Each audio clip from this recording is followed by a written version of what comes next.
మాట్లాడదాం. మనతో పాటు వి ప్రకాష్ గారు జాయిన్ అవుతున్నారు. వి ప్రకాష్ గారు, జీ తెలుగు కోసం సమయం కేటాయించిన ధన్యవాదాలు. ప్రత్యేకంగా అమెరికా నుంచి మీరు అమెరికాలో ఉన్నారా? అమెరికాలో డల్లాస్ లో ఉన్నాను. డల్లాస్ లో ఉన్నారు. ఓకే, సో ఏం చెప్తారు? ఇది అర్థం కావాలి. పవర్ పాయింట్ ప్రెజెంటేషన్ నడుస్తుంది. ఉత్తమ్ కుమార్ రెడ్డి తర్వాత అక్కడ ఇంజనీర్లు ఇస్తున్నారు. సీఎం రేవంత్ రెడ్డి కూడా మరి కాసేపట్లో మాట్లాడే అవకాశం ఉంది. సో ఒకటి, ఇప్పుడు నిన్న కాలర్స్ అయితే ఎస్ డెఫినెట్ గా నీళ్లు ఇవ్వాలంటారు, కానీ ప్రభుత్వం ఏమంటుందంటే నీళ్లు ఇస్తే ఇవ్వడం కాదు, కొట్టుకపోతే బాధ్యత వహిస్తారా అన్నారం కానీ భరత్ గారు, ఇప్పుడు కొట్టుకపోయే ప్రమాద సూచికలు ఏమైనా ఉన్నాయా అనేది ఒకసారి ఆలోచించాలి. ముందుగా మీకు అభినందనలు అండి, ఎందుకంటే పబ్లిక్ తరఫున వాయిస్ వినిపిస్తున్నందుకు, పబ్లిక్ వాయిస్ ను కూడా వినిపిస్తున్నందుకు, వాస్తవాలను ప్రజల ముందు పెడుతున్నందుకు జీర్ణుస్తుని నేను మనసారా అభినందిస్తున్నాను. ఈ మరే ఛానల్ కూడా మీ అంత నిజాయితీగా నిక్కచ్చిగా చర్చలు చేయడం లేదు. రెండవది, ఇంకొంచెం ఒక 2 నిమిషాలు టైం ఇస్తే దీని నేపథ్యం చెప్పాలండి. ఎందుకంటే చరిత్ర తెలియకుండా వర్తమానాన్ని అర్థం చేసుకోలేము, భవిష్యత్తు నిర్మించలేము. చరిత్ర ఏంటంటే 57 సంవత్సరాలు ఒక్క బ్యారేజ్ కూడా గోదావరి మీద ఎందుకు కట్టలేదు? మీరు ఈ ప్రశ్న అడగండి, ప్రజలు ఏం చెప్తారో. 57 సంవత్సరాలు గోదావరి మీద బ్యారేజ్ కట్టడానికి డబ్బులు లేవా? లేకుంటే ప్రజలకు అవసరాలు లేకుండేనా? చిన్న చిన్న వాగుల మీద చెక్ డ్యాములు కడతాం కదా, మరి గోదావరి మీద ఎందుకు కట్టలేకపోయినాం? అంటే ఇక్కడ ప్రాబ్లం ఏంటంటే, డెల్టాలో మనకు ఆంధ్రప్రదేశ్ లో కలవక ముందు ఒక్క పంట పండించుకునే వాళ్ళు సెప్టెంబర్ టు జనవరి. అందుకే వాళ్ళకి సంక్రాంతి పెద్ద పండుగ, ఆడపిల్లలు పిలుచుకొని బంగారు నగలు పెట్టేవాళ్ళు. ఎందుకంటే వాళ్ళకు ఈశాన్య ఋతుపవనాలు, భరత్ గారు బాగా అర్థం చేసుకోండి, ఈశాన్య ఋతుపవనాలు ఇప్పుడు సీలేరు నుంచి శబరికి రావాలన్నా, ఛత్తీస్గఢ్ నుంచి ఒరిస్సా నుంచి ఇంద్రావతిలోకి నీరు రావాలన్నా కూడా ఆ టైంలోనే వస్తుంది సెప్టెంబర్ లో. అందుకని వాళ్ళకి ఏంటంటే స్టోరేజ్ లేదు. ధవళేశ్వరం కట్టినాడు ఈ డ్యామ్ కన్స్ట్రక్షన్ టెక్నాలజీ లేదు. ఏసియా ఖండంలోనే మొట్టమొదటిది Nizam Sagar project, storage project మొత్తం ఏసియా ఖండంలోనే ఇంక్లూడింగ్ చైనా. కాబట్టి ఆ స్టోరేజ్ టెక్నాలజీ లేకపోవడం వల్ల ధవళేశ్వరంను, ప్రకాశం బ్యారేజ్ ని కేవలం ఒక 2 టీఎంసీల కెపాసిటీతో మాత్రమే ఆనాడు నిర్మించడం జరిగింది. మరి డెల్టాలో 1956 నాటికే 13 లక్షల ఎకరాల్లో పంటలు పండిస్తున్నారు. సో వాళ్ళకేం కోరిక పుట్టిందంటే రెండో పంట కూడా పండించాలి. మనం ఖరీఫ్ లో తెలంగాణలో ఎట్లయితే జూన్ నుంచి అక్టోబర్ నవంబర్ వరకు మొదటి పంట పండిస్తున్నారో మేము కూడా పండించాలనే కోరిక పుట్టింది వాళ్లకు. ఆ టైంలో స్టోరేజ్ లేకపోవడం వల్ల ఎర్లీ క్రాప్స్ దగ్గర నుంచి రబీ పంటల్లో సెకండ్ క్రాప్ ఎండింగ్ వరకు, అంటే రబీ పంట కొంచెం లేట్ అవుతుంది. ఇక మొదటి పంట పండిస్తే రబీ పంట డిసెంబర్లో నాట్లు పడతాయి. డిసెంబర్లో నాట్లు పడితే గోదావరిలో ఫ్లోస్ అన్ని కూడా ఫిబ్రవరి వరకు ఎండ్ అయిపోతాయి. మళ్ళీ వాళ్ళకు మార్చ్ ఏప్రిల్లో కావాలి. అయితే వాళ్ళు ఏం చేశారంటే ఖరీఫ్ లో మొదటి పంటకు, రబీలో చివరి తడులకు వాళ్ళు తెలంగాణ రిజర్వాయర్లను టార్గెట్ చేశారు. అంటే అది నిజాం సాగర్ కావచ్చు, సింగూరు కావచ్చు. మీరు ఎవరన్నా రిటైర్డ్ ఇంజనీర్ను కూర్చోబెడితే డెల్టా కోసం సింగూరు తలుపులు తీసిన చరిత్ర చెప్తారు, నిజాం సాగర్ తలుపులు తీసిన చరిత్ర చెప్తారు. కిన్నెర్ సాని తాలిపేర్ ప్రాజెక్ట్ అయితే కేవలం డెల్టా కోసం గిరిజనుల ఫండ్స్ తోని భద్రాచలంలో కట్టారు. అది ట్రైబల్ ఫండ్స్ తో కట్టారు, కానీ నీళ్లు రెండు టీఎంసీలు మాత్రమే తెలంగాణ. మీరు ఆ బాలయ్య డైలాగ్ కొట్టాడు. డేట్ మీరు చెప్పినా సరే, మేము చెప్పినా సరే, కేసీఆర్ కోరుకున్న రోజు అసెంబ్లీ సమావేశాలు ఏర్పాటు చేయడానికి సిద్ధమని రేవంత్ రెడ్డి ప్రకటించారు. మనం మాట్లాడదాం. మనతో పాటు అడ్వకేట్ శరత్ గారు, వి ప్రకాష్ గారు కూడా ఉన్నారు. ఎస్ వి ప్రకాష్ గారు, అదేవిధంగా నర్రారి వేణుగోపాల్ రెడ్డి గారు భారతీయ జనతా పార్టీ నుంచి, బీఆర్ఎస్ నుంచి సుంక రవిశంకర్ గారు ఉన్నారు. ముందుగా శరత్ గారు. సార్ ప్రకాష్ గారితో మొదలు సార్, ప్రకాష్ గారు మొదలు పెట్టాను నేను. భరత్ గారు, థ్యాంక్స్ టు రేవంత్ రెడ్డి అండి. నేను మొదటిసారి రేవంత్ రెడ్డి కళ్ళల్లో భయాన్ని చూశాను. ముఖ్యమంత్రి అయిన తర్వాత ఇవాళనే భయాన్ని మొట్టమొదటిసారిగా చూశాను. Thanks to Revanth Reddy. ఎందుకంటే ఎందుకు భయాన్ని చూశారనిపించింది అంటే మైండ్ గేమ్ కి ఫుల్ స్టాప్ పడ్డదండి. ఇప్పటిదాకా మైండ్ గేమ్ ఆడిండు. ఇవాళ మొదటిసారి ఏంటంటే ఆయన కళ్ళల్లో భయాన్ని చూశాను. ఆయనే ఇప్పుడు మీరు అందరం విన్నాం లైవ్. ఇవాళ మన ఇష్యూ ఏంటి? అన్నారం కదా, అన్నారం కాళేశ్వరం ప్రాజెక్టు నీళ్లు లిఫ్టింగ్. ఒక నిమిషం, నీళ్లు లిఫ్ట్ చేస్తే మేడిగడ్డకు సంబంధం లేదు కదా. ఒకటి మేడిగడ్డకు సంబంధం లేదు, ఎందుకంటే నింపాల్సింది అన్నారంలో, సుందిళ్లలో. అయితే దాని గురించి ఏమన్నా ఆయన మాట్లాడిన ఒక్క మాట చెప్తారా? మీరును అక్కడ విన్న శరత్ గారు కానీ వేణుగోపాల్ రెడ్డి గారు కానీ ఎవరైనా కాంగ్రెస్ ప్రతినిధి ఉంటే అన్నారం సుందిళ్ల మీద ఇంతసేపు గంటసేపు ప్రెస్ మీట్ లో ఆయన ఏం చెప్పిండు? ఆయనే కాదు అక్కడ ఉన్న ప్రజెంటేషన్ ఇచ్చిన ఇంజనీర్ అన్నారం మీద సుందిళ్ల మీద ఏమన్నా చెప్పారా? అది నేను కంటిన్యూ చేస్తా డిస్కషన్, మీరు కట్ చేయొద్దు. ఈ రెండింటి మీద ఏమన్నా చెప్పారా? హలో ఒక్కటే చెప్పారు. ఆయన చెప్పింది ఏంటంటే అక్కడ ఆయన ఓవరాల్ గా చెప్పింది అంటే అసెంబ్లీ సెషన్ చర్చిద్దాం రండి. నేను అనేది అన్నారం, నేను అడిగిన క్వశ్చన్ నేను అడిగి మీరే అడుగుతారు ఎప్పటికి నన్ను, నేను మిమ్మల్ని అడుగుతున్న భరత్ గారు. అన్నారం సుందిళ్ల మీద మీరు ఇద్దరు విన్నారు, మీ యాంకర్ మీరిద్దరు విన్నారు. అన్నారం సుందిళ్ల మీద ఏమన్నా చెప్పారా? చెప్పలేదు. ఇప్పుడు ఇంజనీర్ అన్నా చెప్పాలి కదా, పక్కన ఉన్న ఇంజనీర్ అన్నా చెప్పాలి కదా. ఒక మాట ఏమన్నాడంటే ఇట్లాంటి సీపేజెస్ నేను మాట్లాడినాక మాట్లాడిపోయాను. ఇది చాలా ఇంపార్టెంట్ టాపిక్. మీరు అందరూ ఒక 5 నిమిషాలు ఓపిక పట్టండి. తర్వాత నేను ఇవాళ మొత్తం ఉంటాను, మీరు ఇంకో 2 గంటలు డిస్కషన్ పెట్టినా ఉంటాను. ఇవాళ చాలా ఇంపార్టెంట్ విషయాలను నేను మీ దృష్టికి తీసుకురాదలుచుకున్నా. రేవంత్ రెడ్డి లాగా రాజకీయాలు ఇంకో అబద్ధాలు చెప్పదలుచుకోలే. ఇప్పుడు ఒకటి వేణుగోపాల్ గారికి కూడా తెలుసు, 57 ఏళ్ళు ఒక్క బ్యారేజ్ ఎందుకు కట్టలేదు అనేది అర్థమైతేనే మనకి అన్నారం సుందిలో అర్థమవుతుంది, మేడిగడ్డ అర్థమవుతుంది. ఎందుకంటే 57 ఏళ్ల పాటు ఆంధ్రలో అది వరకు రెండో పంట లేకుండే, ఒకటే పంట ఉండేది సెప్టెంబర్ నుంచి జనవరి వరకు. అందుకే సంక్రాంతిని గొప్ప చేసుకునేటోళ్ళు. ఆంధ్రప్రదేశ్ ఏర్పడడానికి ఏం చేశారంటే ఈ గోదావరి నీళ్లను కంటిన్యూగా వాళ్ళ ప్రాంతానికి తీసుకుపోవడానికి వాళ్ళు ఈ బ్యారేజీలు ఏవి కూడా కట్టకుండా డెల్టాలో జూన్ నుంచి పంటలు పండించుకోవడం మొదలు పెట్టారు. ఇప్పుడు భరత్ గారు, శరత్ గారికి కూడా నేను చెప్తున్నాను, మీరు పరిశీలించండి శరత్ గారు. ఈశాన్య ఋతుపవనాలేమో సీలేరు, శబరి, ఇంద్రావతి పైన ఈశాన్య ఋతుపవనాలు వస్తాయి. నైరుతి ఋతుపవనాలేమో తెలంగాణలో, మహారాష్ట్రలో ఇటు సైడ్ వస్తాయి. అయితే జూన్ నుంచి నాట్లు వేసుకుంటే డెల్టా 14 లక్షల ఎకరాలకు నాట్లకు ఎక్కడి నుంచి నీళ్ళు రావాలి? అందుకని ఏం చేసేవాళ్ళంటే మనము స్టోరేజ్ చేసుకున్న శ్రీరామ్ సాగర్ నుంచి, నిజాం సాగర్ నుంచి, కిన్నెర్ సార్ నుంచి, ట్రైబల్ కోసం కట్టిన తాలిపేరు నుంచి మొత్తం నీళ్ళని తలుపులు లేపు తీసుకొని పోయేటోళ్ళు.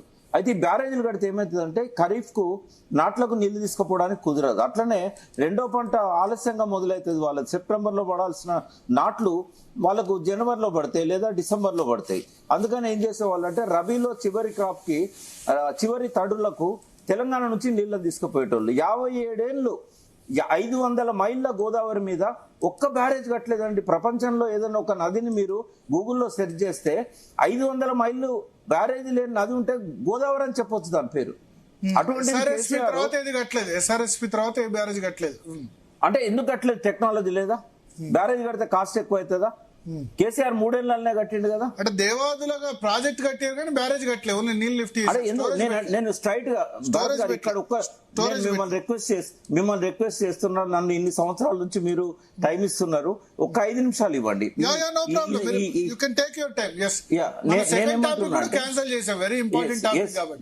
నేనేమంటున్నా, గోదావరి మీద 500 మైళ్ళు ఒక్క బ్యారేజ్ కూడా ఎందుకు కట్టలేదు?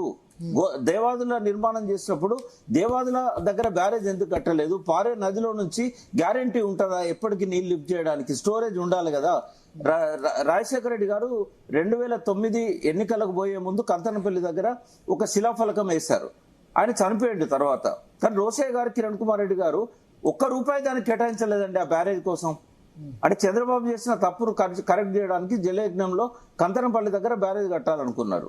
అంటే ఎక్కడ కూడా కనీసం ఖమ్మం జిల్లా అనేది ఎక్కువ మంది ఆంధ్ర ప్రాంతాల నుంచి వచ్చి సెటిల్ అయిన వాళ్ళు 100 సంవత్సరాల కింద నుంచి, వాళ్ళ కోసమైనా ఒక్క బ్యారేజ్ కట్టలేదండి.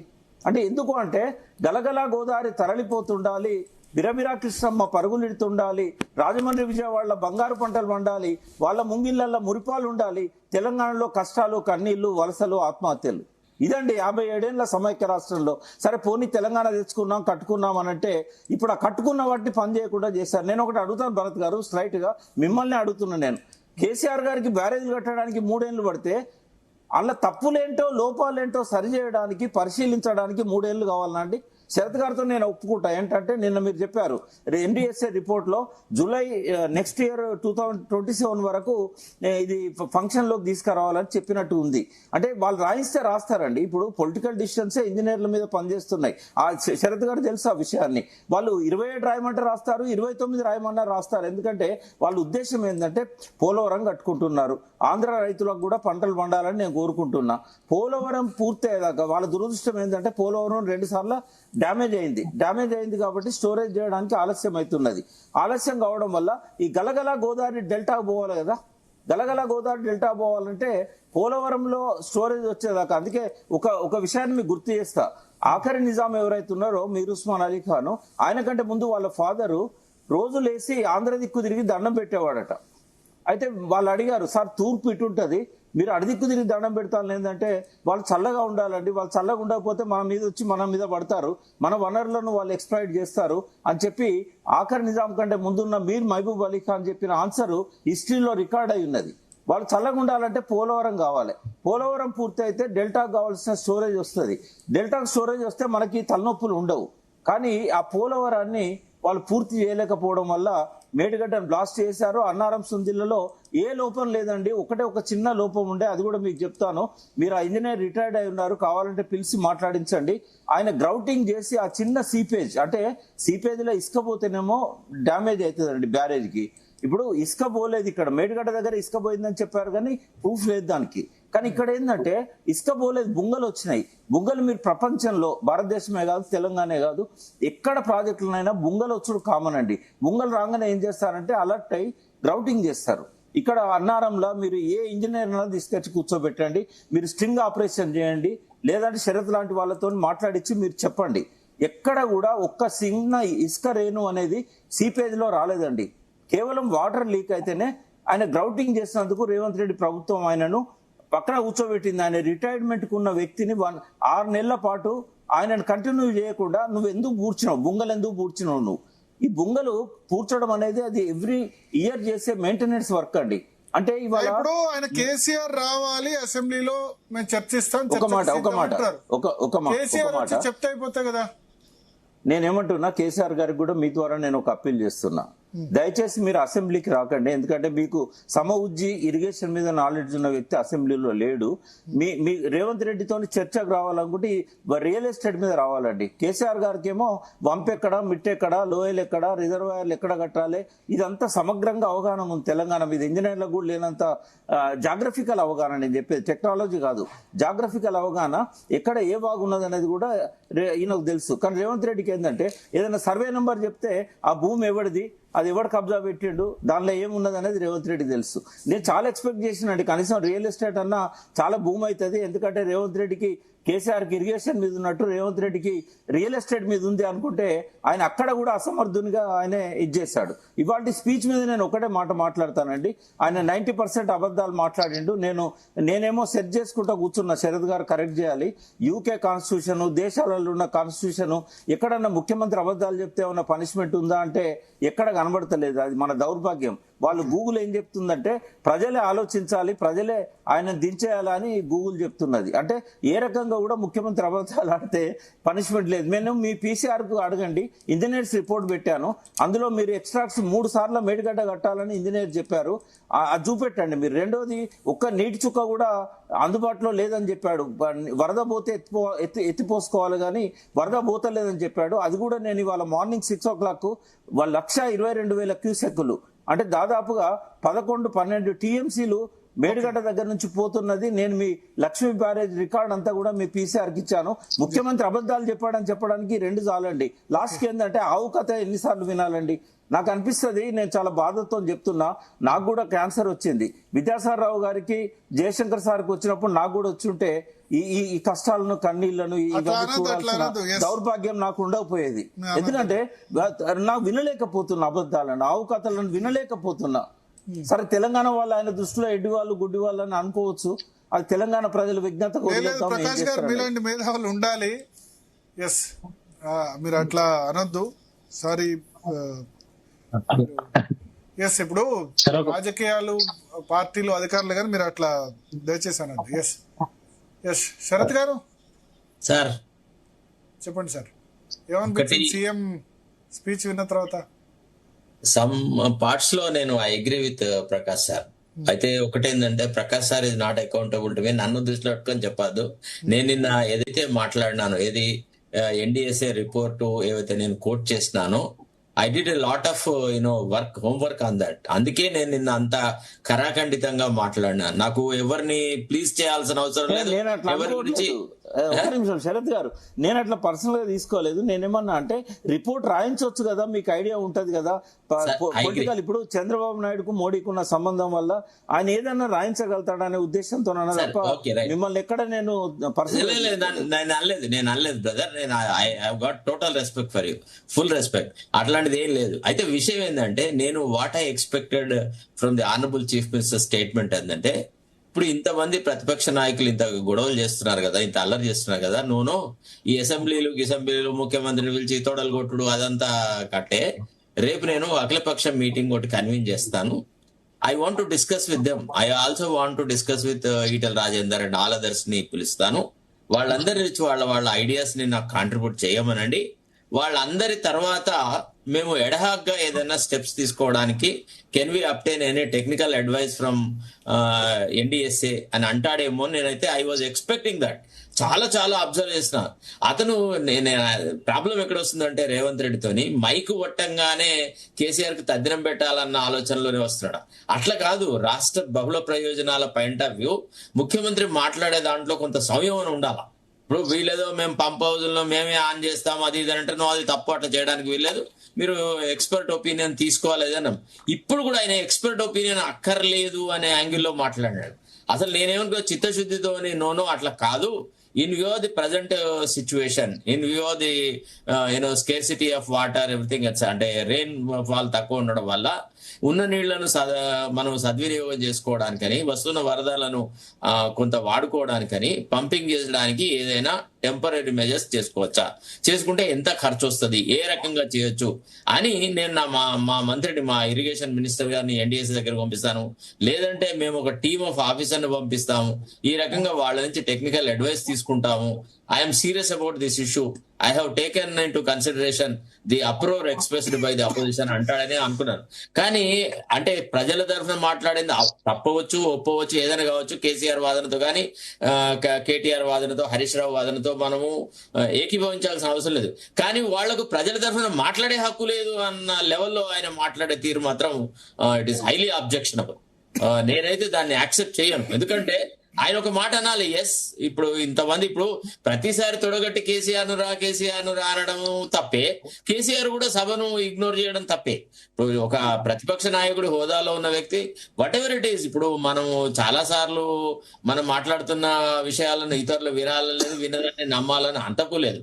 కానీ కనీసం శాసనసభలో ప్రతిపక్ష నాయకుడిగా ఒక్కసారి వచ్చి, ఏందా రేవంత్ రెడ్డి నువ్వు మాట్లాడేది ఏంది, నువ్వు చెప్పేది ఏంది, అసలు నువ్వు ఏ అనుభవంతో మాట్లాడుతున్నావు, ఇంకో గిది జరిగింది అని ఒకసారి సభతోని ఆయన పంచుకుంటే తప్పేంది? ఏదో ఆయన హోదాకి ఏదో వస్తుంది. ఇప్పుడు వినేవాళ్లకు మనంత నాలెడ్జ్ ఉంటే చెప్పేవాడు అవసరం లేదండి. వినేవాళ్లకు మనకంటే కేసీఆర్ అసెంబ్లీకి రావాలని మీరు అంటారు? ఎస్, 100% అంట. నేను ఇప్పుడు ఎప్పుడు అన్నాను, సభను అంటే ఇగ్నోర్ చేయడము, సభను పట్టించుకోకపోవడము, సభకు రాకపోవడం అనేది భవిష్యత్తులో ఎప్పుడు కూడా కేసీఆర్ కి ఇది ఒక పెద్ద సమస్య కుదుంటది. ఇప్పుడు ముఖ్యమంత్రిగా ఉన్నప్పుడు ప్రజలను కలవలేదు, ఎవరిని ఎమ్మెల్యే లేదు, ఏది లేదు. ఇవాళ ప్రతిపక్ష నాయకుడిగా కూడా ఆయన బందీ చేసుకున్న విధానం సరైనది కాదు. ఇది రాజకీయంగా it is not advisable to anybody at all. I want that. Prakash గారు ఇంతకుముందు ఏంటంటే అసెంబ్లీలో సమఉజ్జీ లేరు, ఆయన సమఉజ్జీలు ఉండరు సార్. దయచేసి అసెంబ్లీకి రాకండి అంటున్నారు సార్. నేను అడిగేది మీరు మాట్లాడండి. ప్రకాష్ గారు ఒక్క నిమిషం ఆగండి దయచేసి. అక్కడ సైన్యం లేదు, సభలో సైన్యం ఉండదండి. అక్కడ ఎస్సీ ఎస్టీ నియోజకవర్గాలు ఉంటారు, మహిళలు ఉంటారు, రకరకాల వాళ్ళు ఉంటారు, కొత్త వాళ్ళు ఉంటారు, మధ్యస్థంగా ఉంటారు, రకరకాల వాళ్ళు ఉంటారు. సభ అన్నప్పుడు అందరితో ఉంటది. మీ విజ్ఞత ప్రదర్శించండి సార్. నేను సమఉజ్జీల ప్రొఫెసర్ల మీటింగ్ అది. అక్కడ ఎంతమంది పిహెచ్డి ఒక పని చేద్దాం భరత్ గారు, వాడు చెప్పిన దాంతో నేను ఏకీభవిస్తున్నా. అరే అవమానం జరిగినా పర్వాలేదు, ఒకసారి వచ్చి తను చెప్పాల్సిన వర్షన్ వినిపించి నిజంగానే అవమానం జరిగితే ప్రజల్లోకి వెళ్ళి ప్రజల్లో మాట్లాడచ్చు. మద్దతుగా ఒక్క నిమిషం శరత్ గారు, 100% I'm agreeing with you. KCR గారు ఒక్కసారైనా సభకు వచ్చి విషయాలన్నీ చెప్పి, ఒకవేళ అవమానం నిజంగానే జరిగినట్టయితే ప్రజల్లోకి వెళ్ళి తన విషయాలు చెప్పొచ్చు. రెండవది, ఒక సొల్యూషన్ చెప్తున్నానండి వాటి సమస్యకు. వేణుగోపాల్ గారు, మీరంతా ఇరిగేషన్ మీద బాగా అవగాహన వాళ్ళు. సొల్యూషన్ ఏంటంటే, ఫస్ట్ ఒక 1 TMC లిఫ్ట్ చేయమనండి. లిఫ్ట్ చేస్తే ఏమవుతుందంటే ఈ పంపులు పాడైపోతాయండి. 2-3 ఏళ్ళు ఆపరేట్ చేయకపోతే పంపులు పాడైపోతాయి. ఒక్కొక్క పంపు నుంచి ఒక 500 క్యూసెక్కులు, 1000 క్యూసెక్కులు, ఈ 11 పంపులను ముందు ఆన్ చేసి ఇక్కడ అన్నారంలో నింపినట్టయితే ఏమవుతుందంటే, ఒకవేళ నిజంగానే సీపేజ్ ఉన్నదనుకోండి, ఈ గేట్లు వేసే మనం లిఫ్ట్ చేస్తాం. లిఫ్ట్ చేసాక సీపేజ్ ఉంటే బయటికి ఇసుక కానీ లేకుంటే ఈ నీళ్లు కానీ వస్తున్నట్టయితే లిఫ్ట్ చేయాల్సిన అవసరం లేదు, ఎత్తిపోయాల్సిన అవసరం కూడా లేదు.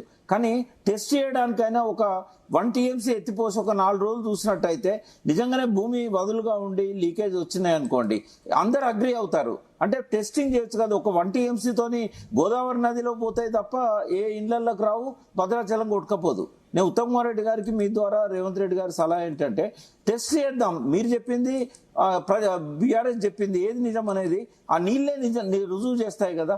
1 TMCకి ఏం కొట్టుకపోతుందండి? గోదావరిలో ఇవాళ 22 లక్షల క్యూసెక్కులు పోయినా కూడా 30 లక్షల క్యూసెక్కులు పోయినా నది దాటి బయటికి రావు. నది యొక్క FTL లెవెల్ అంత ఉంటుంది అన్నట్టు.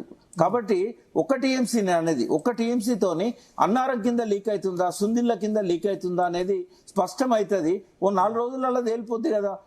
ఎవరు ఇంజనీర్లు అవసరం? రెండవది, భరత్ గారు, లక్షల టన్నుల ఇసుక ఉందండి. వాళ్ళ బాధ ఏంటంటే, ఒక్కసారి నీళ్లు నింపితే కంటిన్యూగా గోదావరిలో నీళ్లు నింపాల్సి వస్తుంది. ఆ ఇసుకని తీసుకుపోవడానికి అవకాశం ఉండదు.